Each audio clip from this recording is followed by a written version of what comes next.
Hello, welcome to this webinar, Demystifying Jobs, the Future of Work.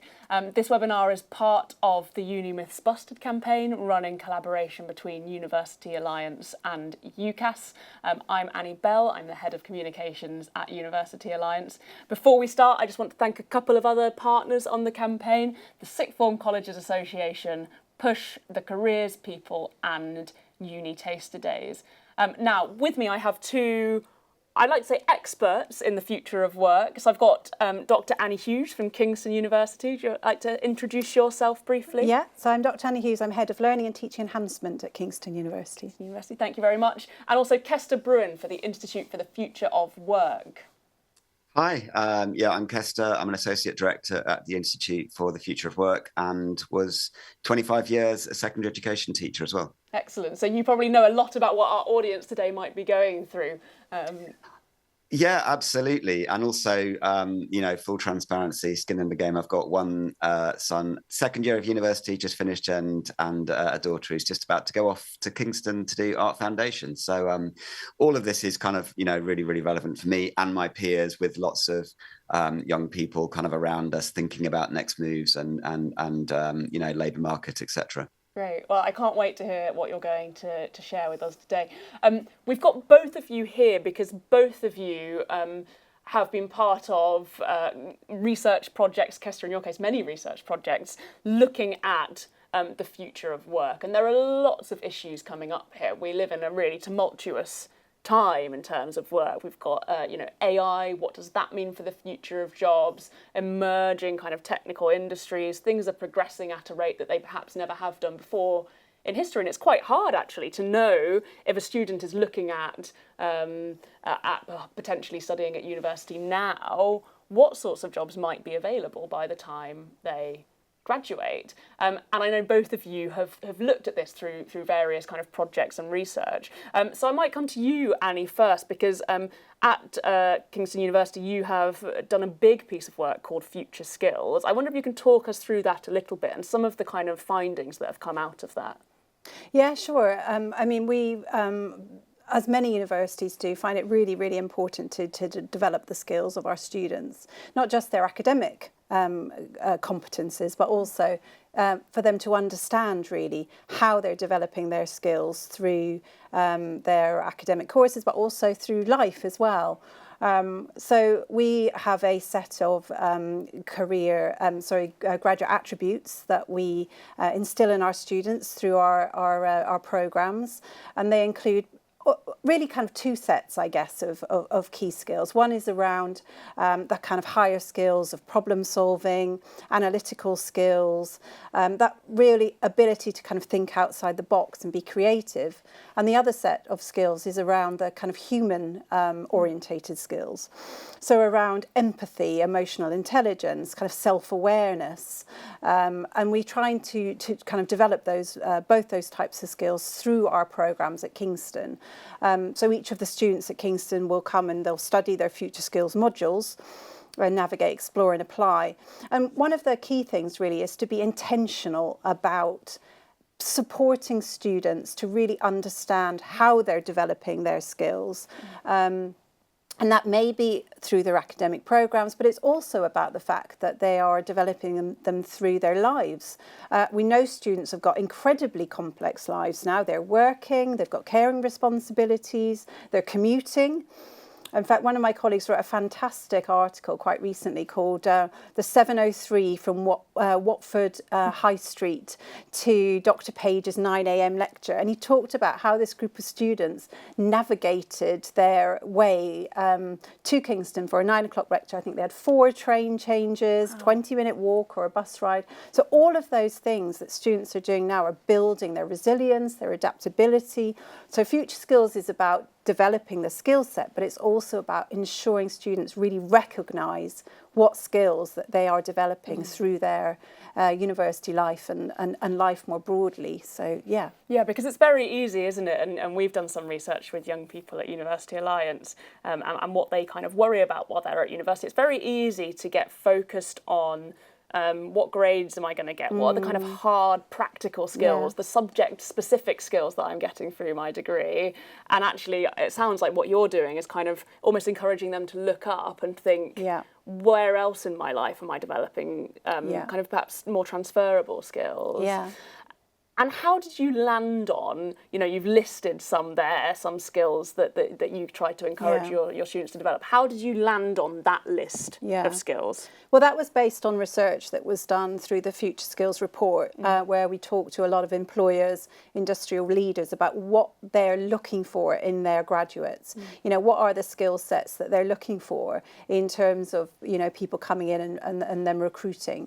And those, again, kind of sat very, very broadly within those two sets of attributes that I talked about, those kind of higher skills that higher education has been developing and continue to develop in our students for years. Those analytical, those evaluation skills, and then those softer skills. But I don't like that word. I think the word, particularly in an AI-enabled world, would be those human-orientated skills. The ability to work in a team, to collaborate, the emotional intelligence required, the cultural responsiveness to be able to really kind of effectively work in today's workplace. And it sounds like what you're saying is that those human skills are perhaps becoming even more important in a kind of AI, increasingly AI integrated world and workplace. And Kester, I know this is something that you have talked about, written about, researched as well. Perhaps I can bring you in here. Is there any what insight can you bring from your research into how AI in particular will affect the workplace?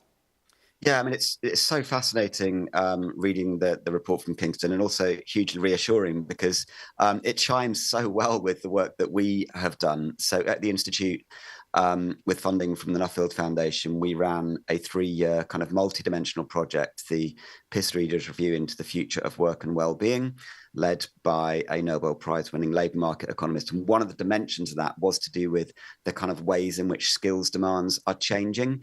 So rather than speaking to employers and things, what we did was actually look at a data set of job adverts and kind of scrape the text from those tens of millions of job adverts between 2016 and up closer to 2022, and look at, okay, what skills are employers asking for through those advertisements. And it's exactly mirrors, reassuringly, what Kingston are talking about. We're seeing a lot more demand for tech skills, but that demand is showing a lot of flux. Now, that's really interesting. So if you're a careers advisor or someone, working within school, probably the thing to do is not to be teaching more tech skills, but to be saying, look, there are going to be lots of changes in tech skills. So it's not that you need to be brilliant at HTML. That would be crazy because that will probably drop off. What you need to be able to do is to have that capability of being able to pick up new tech skills as you go through.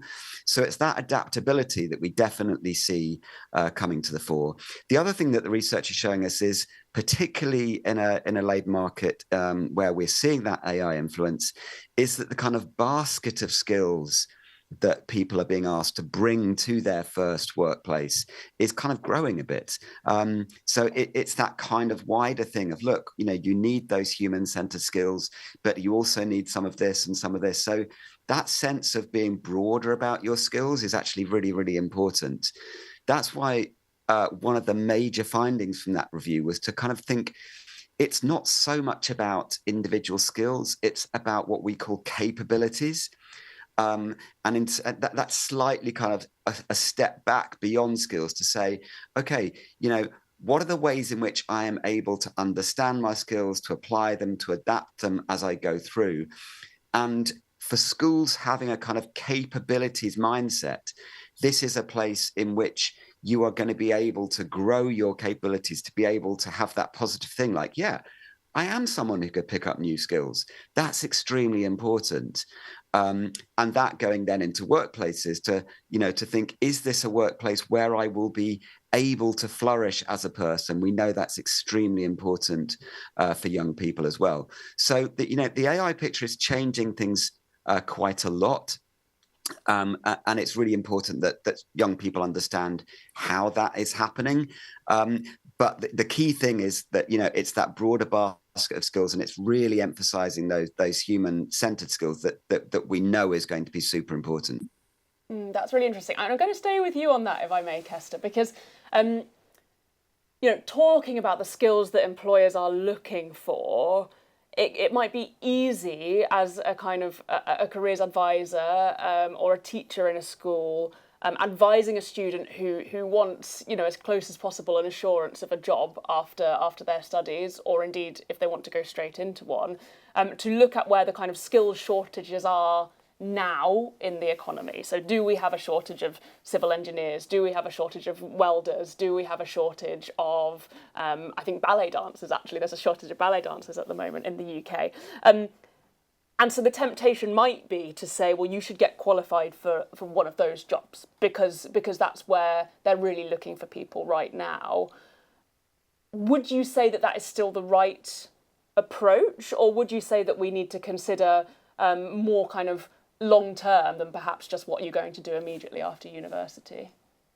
I mean, if you can be a ballet dancing welder, I think the future is bright for you. I mean, it is a mixture, and there's a couple of projects that I would speak to here. One where we have focused particularly on the creative industries. And I think for a lot of young people, they think, wow, what a fantastic industry to work in. I would encourage people to say, look, actually going for those degrees where you are able to kind of hone your creative practice is still going to be super important. Partly because I don't think people should be going off to think about a degree as training for a job. I used to teach mathematics, and a lot of young people would ask me, gosh, I'm never going to use this in my life. Yes, I know, but nor are you going to particularly be asked about why Lady Macbeth did what she did. We're not in the business necessarily of that purely focused training. So I think it's about understanding, what is the area, the general area where you are passionate about that. And we know that for young people, that's increasingly important. And then to think, okay, in that space, if I can do something that I'm really interested in and then begin to develop myself in terms of honing towards that, that is going to be really important. But the other thing is we kind of don't know exactly where those particular jobs are going to go. I mean, 10 years ago, people say, you've got to learn coding, you've got to learn coding. Actually, now there are universities who are saying, well, maybe we shouldn't even be kind of doing computer science as a degree because it's going to change so much in terms of those things. So it's a very flexible picture, which means for young people, it needs to be flexible. There's something very positive about that. The final thing I would say is that the other work that we've done is looking, kind of breaking open that skills picture and saying, look, rather than looking just at individual skills, why don't we look at the networks and the relationships between those skills into clusters? And that's actually a really positive picture for young people, because it means that when you're looking at a job advert and you say, well, it wants this skill. It's like, well, actually, we can show you're probably closer to that than you think because you've got skills in that same cluster. And that means that there are kind of more jobs available or more posts available. And this is important for employers to understand as well. Look, think about where the clusters of skills that people have got are, and then trust yourselves, as a graduate coming out saying, I am someone who is trainable, who is capable, but also, as an employer saying, well, we need to be in the business of doing that work to kind of get the people who are passionate in the right ways and have those capabilities, and we will be able to train them for that. And that is, you're right, that flexibility can be quite empowering for young people. But I wonder, Annie, if it's also quite overwhelming. You come to study a subject at university, and suddenly actually you're being told it's not just about how hard you apply yourself in your studies and how well you master your subject, but you also need to show that you're a good team player. You also need to develop your communication skills. That must be quite a lot for them to kind of grapple with.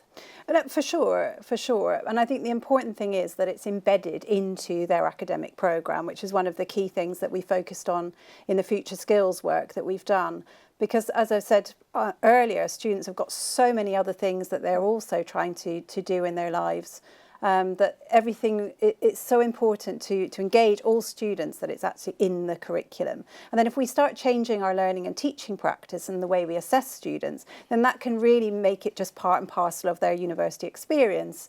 So a lot of universities are moving towards much more active learning. You know, they're moving away from the didactic idea of kind of lecturing students, and students are in the classroom, they're doing, or they're in the studio, or they're in the laboratory.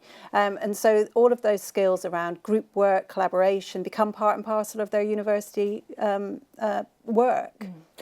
And the other thing is their assessments. They're often live briefs, or they're assessments that come from employers. So they're real life challenges that they're trying to address, which again is really important in terms of, you know, embedding it all into their studies.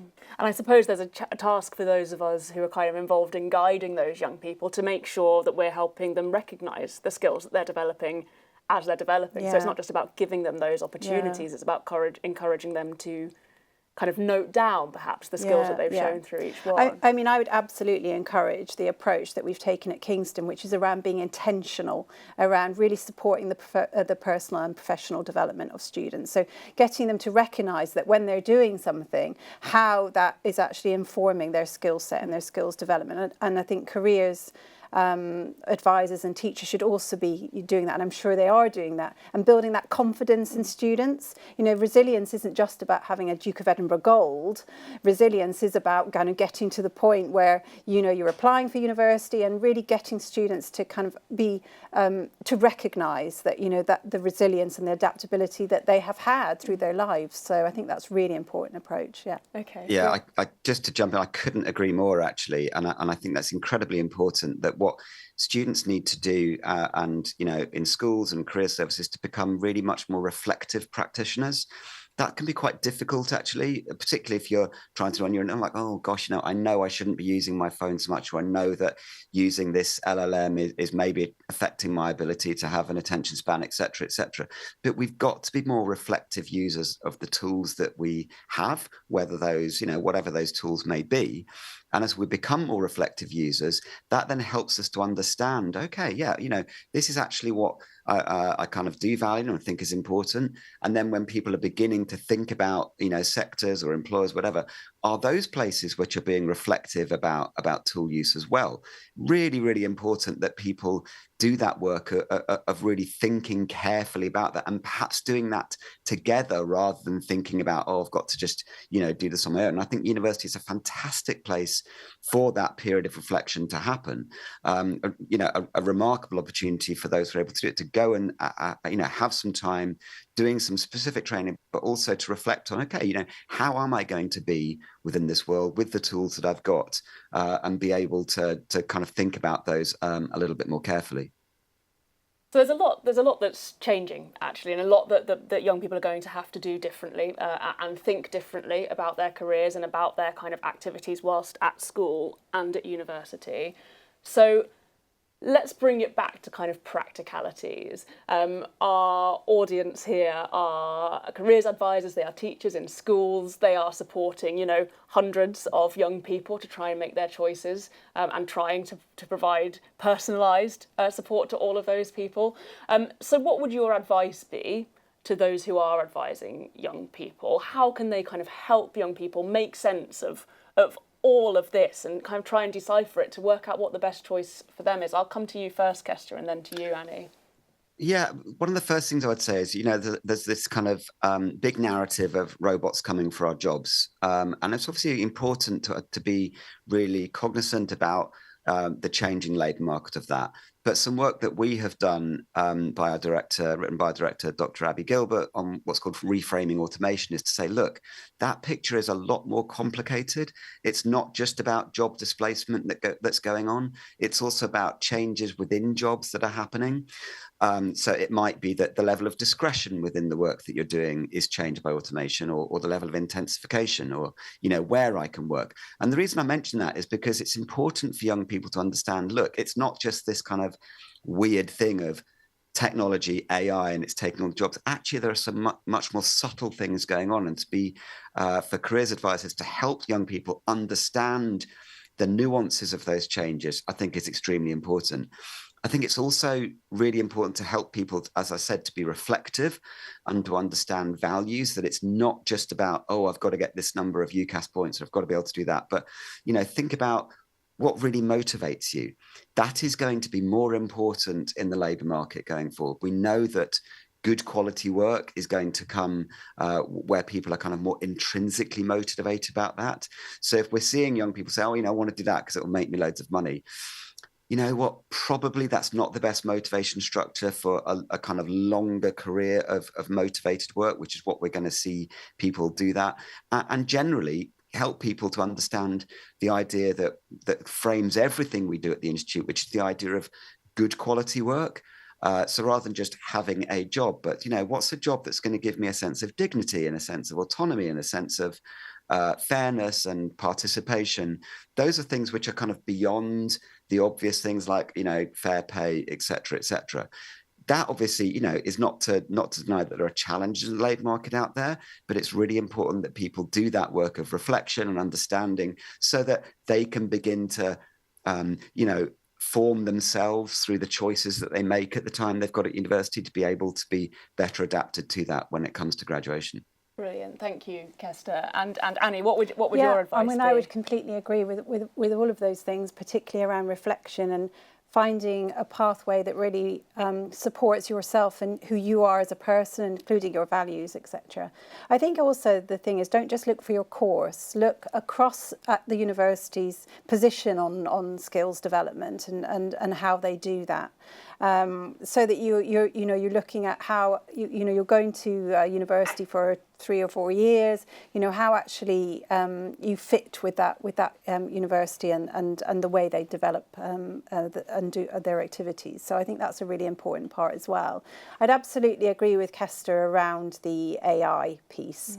I think there has been a lot of kind of doom and gloom around that, but it is about kind of AI enabled systems, humans in the loop. And jobs will change. Jobs have always changed, and probably they should be reflecting more on their future skills and how they're developing those skills rather than the jobs per se that will be out there.